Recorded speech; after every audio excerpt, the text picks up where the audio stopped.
Damos la bienvenida aquí en Esferas de Poder al licenciado Jaxel Román, vicepresidente ejecutivo del Centro para Análisis de Políticas Públicas, experto en asuntos internacionales y procesos electorales y ex embajador. Muchísimas gracias por el honor. Muchísimas gracias, la verdad que me siento muy contento de estar de nuevo aquí en Esferas, un lugar que me permite tener una conversación bastante profunda sobre diversos temas con esta distinguida audiencia. A propósito de temas y diversidad, el tema internacional debe gravitar en este diálogo por Claro. su condición de ducho en la materia, en un tema tan conflictivo como el internacional.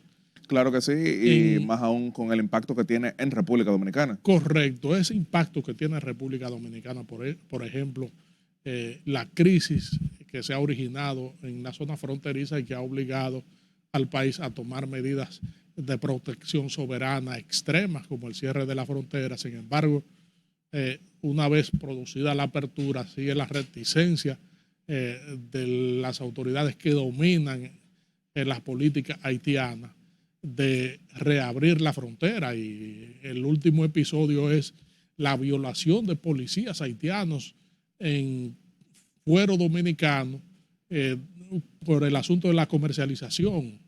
¿Qué usted cree sobre todo esto? ¿Cuál es la visión y la solución que tiene Haití en los actuales momentos, habida cuenta de que ya Kenia ha decidido enviar tropas para pacificar a Haití?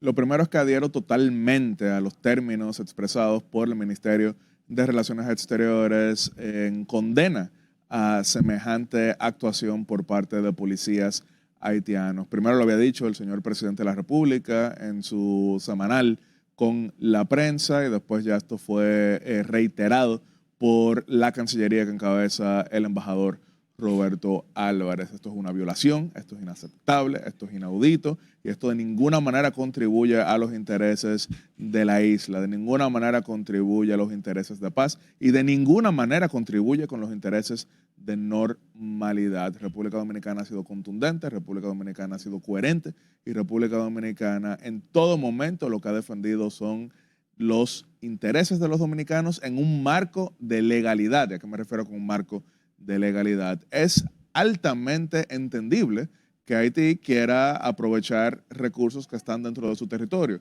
Es altamente entendible que Haití, cumpliendo los parámetros legales dentro de su territorio, actúe como entienda. Ahora bien, ya cuando comienza a actuar con posibles desvíos de cauces de ríos, ya cuando entonces comenzamos a ver a personas armadas haitianas cruzando hacia el lado dominicano y actuando con esas armas, entonces ya ahí estamos ante una situación que amerita, desde luego, lenguaje concreto, pero también entonces acciones concretas como las que ha tomado el presidente Luis Abinader, que en su momento dijo que la frontera jamás volvería a lo mismo. Eso obviamente genera preocupación en algunos actores que han francamente lucrado económicamente con el caos que reina o que había reinado en la frontera. Estamos hablando de actores tanto haitianos como dominicanos, pero salimos ganando todos cuando se cumplen lo que son las normas. Incluso en el combate al contrabando es importante que la frontera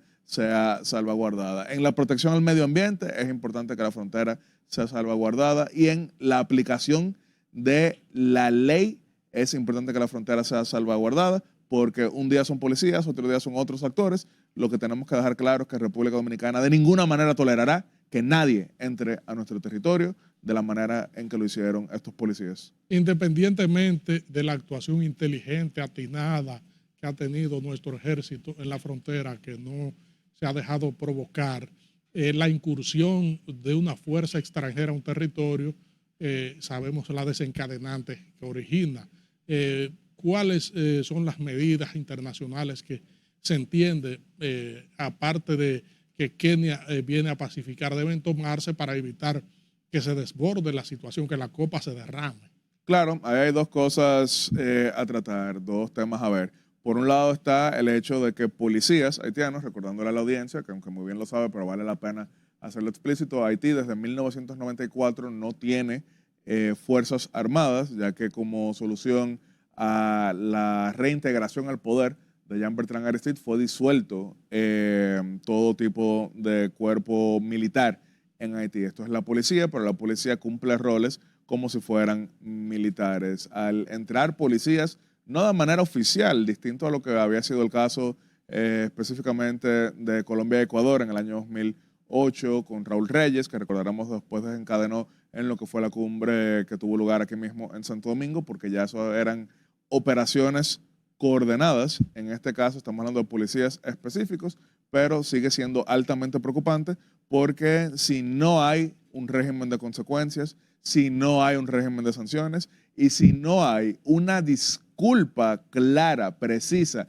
e inequívoca por parte de la escasa institucionalidad haitiana, pero existente institucionalidad haitiana, entonces eso envía un mensaje funesto para el resto. Y es lo que está exigiendo República Dominicana, es lo que ha claramente demandado el Ministerio de Relaciones Exteriores como coordinador de la diplomacia. Ya cuando estamos hablando de fuerzas militares como la que será principalmente desplegada por Kenia, eso es importante para lo que es la protección de la infraestructura en Haití, para el mantenimiento de la paz en Haití, y es lo que permite el inicio de todo tipo de operaciones para la estabilidad en Haití, porque en Haití no se puede hablar de estabilidad si no hay un mínimo de seguridad, y es ahí donde entendemos que la fuerza mayormente integrada por Kenia, pero que después se espera que sea ampliada, hace su mayor contribución. ¿Cuál es la proyección que tienes como conocedor, analista y perito en la materia acerca de la concreción de este tipo de gestión que ayudará a pacificar Haití, ayudará a erradicar por lo menos o a amainar los efectos de las bandas y la desorganización, el desorden y las provocaciones? Claro, vamos a hacer con una comparación muy cliché, muy repetida, pero tenemos que hacerla de todo tipo. Es como cuando uno tiene una enfermedad y tiene tratamientos paliativos. Por ejemplo, vamos a decir que yo sufro de las amígdalas y me tomo pues un antibiótico que me ayuda a desinflamarlas, pero tengo un problema crónico que significa que cada cierto tiempo se me van a volver a inflamar y sigo entonces con el problema de fondo. En Haití, ¿qué ha sucedido? 4 misiones de pacificación a lo largo de las últimas décadas y siempre termina siendo lo mismo. Auge de la violencia, llega la misión pacifica, se va la misión, retorna la violencia e incluso peor. Eso sucedió con la MINUSTAH, que llegó en el año 2004, se fue en el año 2017. Durante ese tiempo, Haití realmente se pacificó, pero no de una manera sostenible, por una razón sencilla. Las causas raíz seguían. ¿Cuáles eran las causas raíz? Bueno, comencemos por una razón evidente, la pobreza rampante. Segundo, estamos hablando de una institucionalidad que es escasa, pero aparte de ser escasa, no es efectiva por una razón. Haití tiene el sistema de gobierno semipresidencial francés que paraliza cualquier tipo de iniciativa y desde luego Haití tiene entonces un serio problema en torno al medio ambiente que termina afectándolo también muchísimo más en torno a lo que es la productividad. Hay algunos de esos desafíos que son más difíciles de atender, pero por ejemplo, si estamos hablando de pobreza, eso requiere una gran inversión y por eso yo entiendo que hace falta una gran conferencia de donantes para Haití, pero eso tiene que ser acompañado de la seguridad, pero también de una mínima institucionalidad, porque una gran inversión para echar en marcha en Haití sin tener un gobierno mínimamente confiable significa corrupción y desvío de fondos. Y es por eso que yo entiendo que hay que ver seriamente cuál sería el modelo de gobierno en Haití, cuál sería el modelo de gobierno de transición en Haití. El cierre por parte de los haitianos, luego de la reapertura del comercio, mantiene al borde de la desesperación la población, que obviamente todo el mundo conoce que no tiene capacidad para autoabastecerse mínimamente. ¿En qué proyección tenemos frente a esa situación? ¿Cuándo pudieran los haitianos por lo menos soltar la soga apretada que tienen en materia comercial? Claro, Haití, a pesar de que no tiene elecciones desde el año 2016, sigue teniendo temas de opinión pública. Y si bien la opinión pública en Juana Méndez es mucho más moderada, lo cierto es que la opinión pública en Puerto Príncipe suele ser un tanto más radical.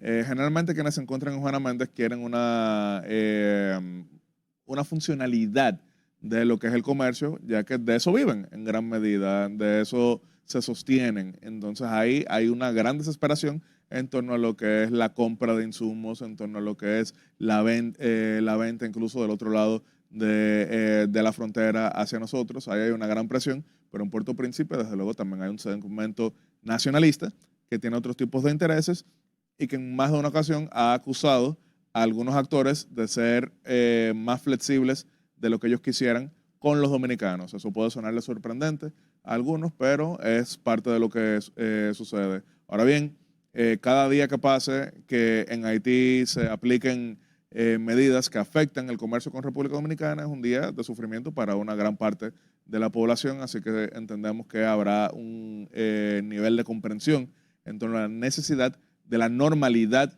del flujo, pero esa normalidad tiene que ser con un claro compromiso de comunicación con República Dominicana, de diálogo con República Dominicana y de sensatez con República Dominicana. Todos los países tienen choques cuando tienen frontera, usted bien lo sabe la audiencia, eso es de lo más común. Incluso estamos viendo lo que sucede con Venezuela y Guyana. Pero mientras exista diálogo, mientras exista comunicación y mientras exista cumplimiento de lo pactado, entonces podemos avanzar. ¿A qué me refiero con cumplimiento de lo pactado?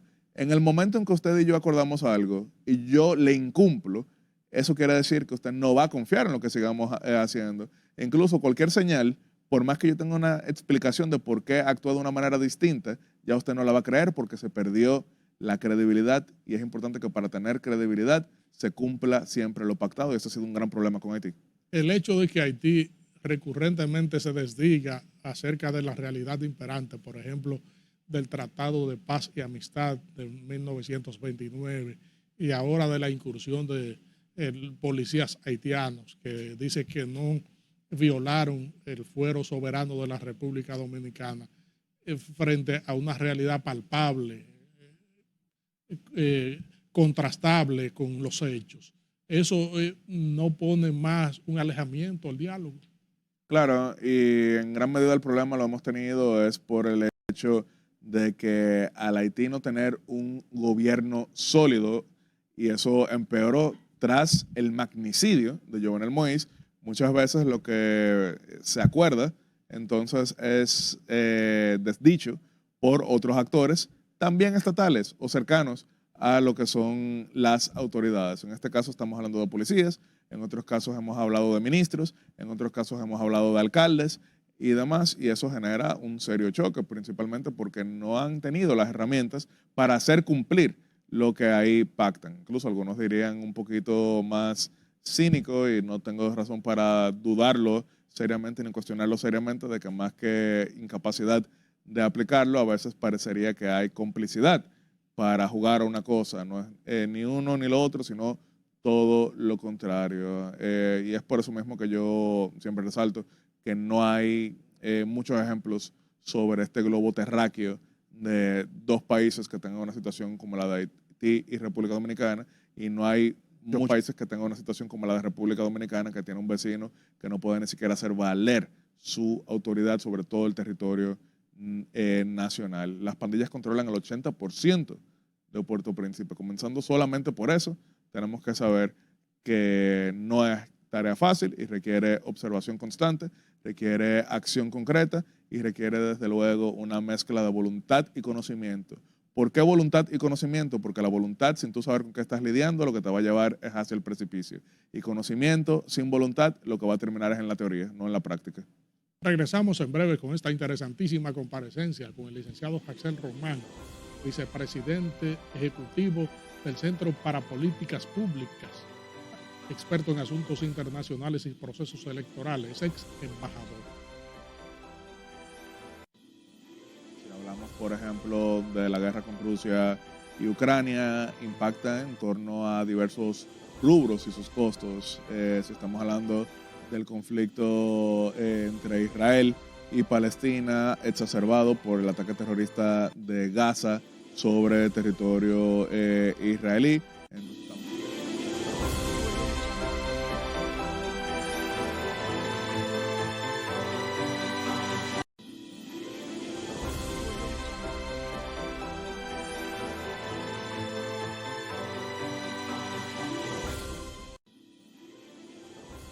Estamos conversando aquí en Esferas de Poder con el licenciado Jaxel Román, vicepresidente ejecutivo del Centro para Políticas Públicas, experto en asuntos internacionales y en procesos electorales y embajador, mejor dicho. Claro que sí. Fíjese, el ambiente internacional está volátil actualmente. Guerra entre Rusia y Ucrania, en la Franja de Gaza, una retórica internacional guerrerista entre los Estados Unidos, China y Corea del Norte. ¿Cómo podemos ver eso en términos geopolíticos? Esta gravitación, ¿qué perfil tiene de cara al futuro? Tal como lo dije al inicio, República Dominicana, a pesar de encontrarse en una isla, no está aislada de los sucesos internacionales que muchas veces nos impactan. Si hablamos, por ejemplo, de la guerra con Rusia y Ucrania, impacta en torno a diversos rubros y sus costos. Si estamos hablando del conflicto entre Israel y Palestina, exacerbado por el ataque terrorista de Gaza sobre territorio israelí. Entonces también estamos hablando de impacto en una zona tradicionalmente reconocida por la producción energética. Hemos visto que varios otros estados han formado parte de lo que es ahora mismo la gran discusión y pudiera llevar a diversas medidas, tal como recordará una parte importante de la audiencia, terminó siendo la guerra de Yom Kippur hace 50 años, 1973, que significó aumento del costo de los combustibles por el aumento del costo del petróleo. Más cercano, en nuestra región, estamos viendo muchos choques que quizá hoy en día no se ven como muy relacionados con República Dominicana, pero siempre impactan en torno a la atención que se le da a República Dominicana, que es hoy en día un oasis de paz y estabilidad en la región.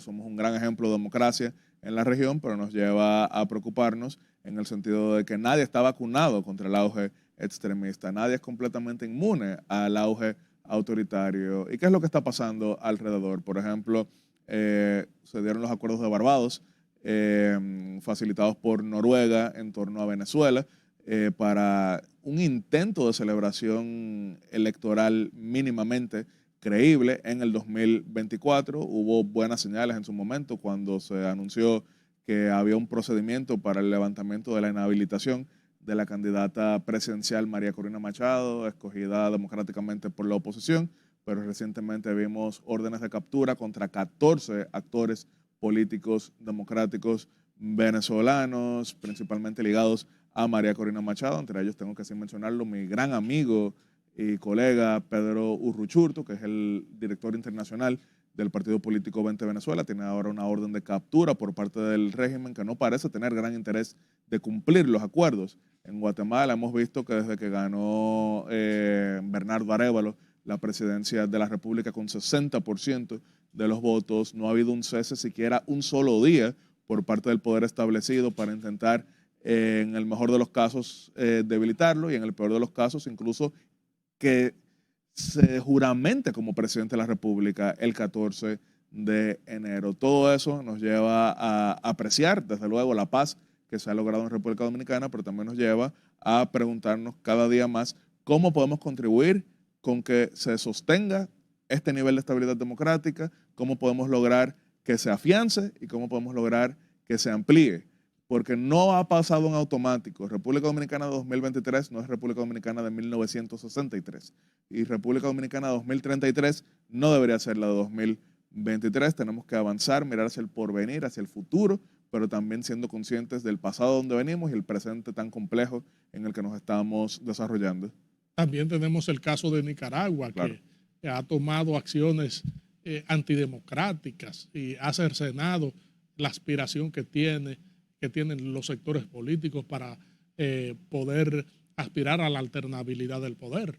Una Nicaragua donde llevaron preso a todos los candidatos opositores en el año 2021. Una Nicaragua que desterró a 200 opositores en el año 2023. Una Nicaragua que hoy en día se escucha el cántico irónico de Ortega, Somoza, son la misma cosa, porque si en el 1979 se hubiese tenido un espejo hacia el futuro para ver lo que sucedería tras la caída de aquella dictadura dinástica, pocos quizá hubiesen creído que el Frente Sandinista de Liberación Nacional hubiera terminado estableciendo otra dictadura dinástica, traicionando las esperanzas de todos los que de buena fe apoyaron aquella gesta vista como libertadora, pero que terminó siendo una negadora de libertades. Entonces, República Dominicana, que tuvo su propia dictadura durante 31 años, República Dominicana que tuvo golpe de Estado, República Dominicana que tuvo guerra civil, República Dominicana que tuvo momentos de tensión, es una República Dominicana que puede apreciar la lucha libertaria en otras latitudes, es una República Dominicana que tiene que, vuelvo y repito, apreciar lo que hemos logrado, pero también luchar todos los días para afianzarlo, porque la libertad nunca está a más de una generación de extinguirse. Eso no es algo que le heredamos a nuestros hijos por la vía sanguínea, es algo por lo que hay que pelear en todo momento. Y si bien hoy en día podemos decir que somos un buen ejemplo, hoy en día somos una buena práctica, les toca a cada uno de ustedes hacer que esa realidad se mantenga y se fortalezca. Frente a esta realidad que desnuda concretamente el sistema político en Latinoamérica, ¿cómo se extrapola esto frente a la situación que vive la República Dominicana, que independientemente de los enfrentamientos políticos exhibe un sistema robusto en términos institucionales? Claro, aquí existe por lo menos diálogo todavía, aquí existe cordialidad todavía. Aquí vimos que en el 2020, 5 de julio, en la noche, en el primer boletín, el partido político que llevaba 16 años en el poder inmediatamente reconoció su derrota, inmediatamente anunció que iniciaba la transición y no hubo duda ni por un segundo de que eso podía ser frustrado. Entonces tenemos que celebrar eso. Ya en el 2024, efectivamente, tenemos dos procesos electorales, febrero y mayo. Cada uno de estos tiene particularidades muy específicas, porque, por ejemplo, una elección municipal tiene varias mediciones en torno a qué significa una victoria, porque puede ser sacar más votos, puede ser sacar más alcaldías, puede ser sacar más alcaldías grandes o puede ser sacar más alcaldías donde vive mayor cantidad de gente. Eso lo veremos en el último boletín, pero probablemente no será muy distinto a lo que habíamos visto en otras etapas, como lo fue el año 2006, cuando la Alianza Rosada, Gran Alianza Nacional, se enfrentó al Partido de la Liberación Dominicana y su bloque progresista, y mayormente quedaron en una especie de 60-40%, pero de nuevo, otra cosa es la cantidad de pobladores que hay en cada municipio. En mayo tenemos elección presidencial y legislativa. La presidencial, todas las encuestas de tradición en el país apuntan a que hay un panorama bastante auspicioso para el presidente de la República, Luis Abinader, que es mi candidato a la reelección. Y, por ejemplo, si vemos Greenberg, de Diario Libre, que recientemente fue publicada, ahí vemos 49% Luis Abinader, 29% Leonel Fernández, 17% Abel Martínez, con un margen de error de 3%. Eso quiere decir que pudiéramos sumarle 3 o pudiéramos restarle 3, pero si le sumamos 3, ya hay una primera vuelta. Pero aparte de eso, cuando vemos que se le pregunta a los electores quién es su segunda opción, el 41% de quienes dicen tener a Abel Martínez como primera opción, tienen es a Luis Abinader como segunda opción, lo cual quiere decir que hay un margen de crecimiento importante. 25% de quienes tienen a Leonel Fernández como su candidato tienen a Luis Abinader como segunda opción. Entonces eso quiere decir que hay amplio margen de no solo ganar en la primera vuelta, sino ampliar. Eso es muy distinto a lo que sucedió en el 1996, cuando casi el 100% de votantes PRCC, Partido de la Liberación Dominicana, se compactaban en una segunda vuelta, que fue cuando el doctor Balaguer pronunció aquel famoso discurso de que si los números no mienten, si todavía las matemáticas conservan su valor, no obstante el hecho de que de la ciencia ha desaparecido el mundo de los conceptos absolutos, la batalla la tenemos ya ganada. Eso hoy en día pareciera que es el escenario para Luis Abinader con el Partido Revolucionario Moderno y sus aliados, entre los cuales está el Partido Reformista Social Cristiano, Dominicanos por el Cambio y varios otros. Lamentamos que el tiempo haya terminado en una conversación tan fructífera y orientadora como esta. Esperaste poder va a tener que abrir la agenda de nuevo para traerlo acá a orientar a la ciudadanía acerca de los temas que usted muy bien domina. Esta es mi casa, aquí me siento siempre contento. Gracias a ustedes, amigos televidentes, por habernos acompañado en esta interesantísima comparecencia con el licenciado José Román, vicepresidente ejecutivo del Centro para Políticas Públicas, experto en asuntos internacionales y procesos electorales y embajador. Proseguimos con nuestro contenido.